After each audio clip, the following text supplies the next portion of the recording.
Feedback is such an important tool. Feedback from the team can help refine processes and help you as a delivery manager work better with the team. But is there such a thing as too much feedback? While feedback is vital for improving processes and performance, it's crucial to manage it effectively. So let's explore some of the potential pitfalls and how to handle them. First though, let's recognize the value of feedback from the team.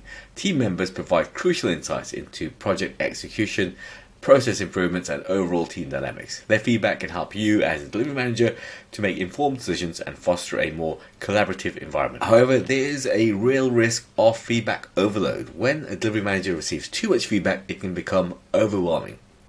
An excessive amount of input creates confusion about priorities and makes it difficult to discern which issues are most critical. In turn, this dilutes its impact. If feedback becomes too frequent or too generic, its value decreases. When every piece of feedback is treated with equal weight, it can become challenging to focus on what truly needs attention. With too much feedback, it can become hard for you to determine which points to address first, and this can lead to delays or ineffective responses, as resources may be spread too thin.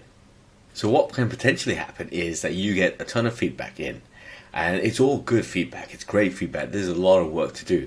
But now you can't action all that feedback within a short amount of time because you've received so much feedback about so many different things.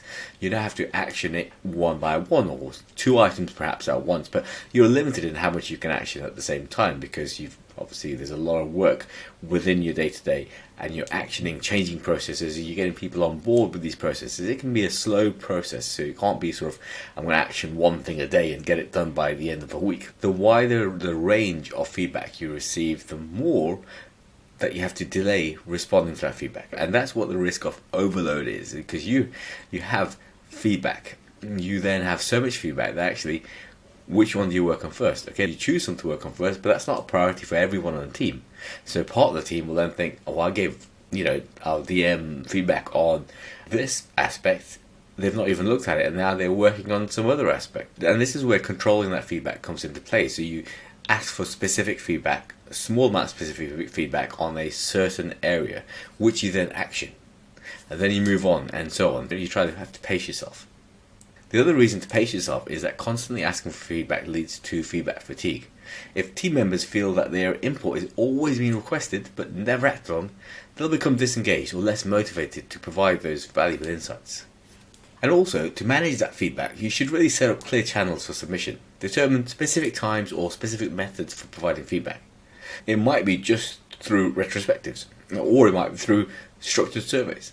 It's just about streamlining the process and making sure that you're receiving feedback at the right time and the right amount, and you can direct that feedback. You should establish those guidelines for the type and frequency of feedback. Ensure that team members focus on constructive, actionable feedback rather than just general comments. Clear guidelines will help ensure that this feedback is meaningful and relevant. As I mentioned, you've got to ensure that there is follow-up on the feedback received. Communicate to the team about how the input is being used and what actions are being taken.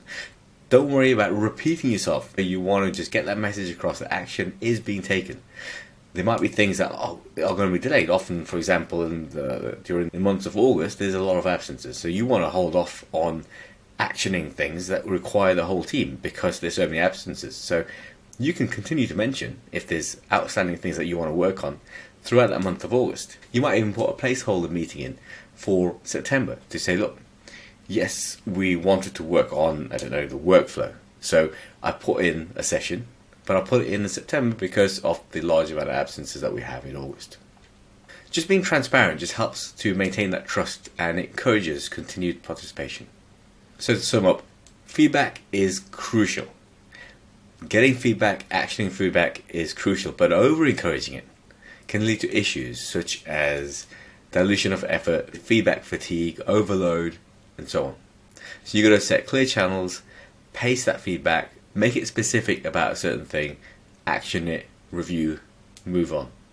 And essentially be transparent about the process you're following, because that is something that's appreciated by the team.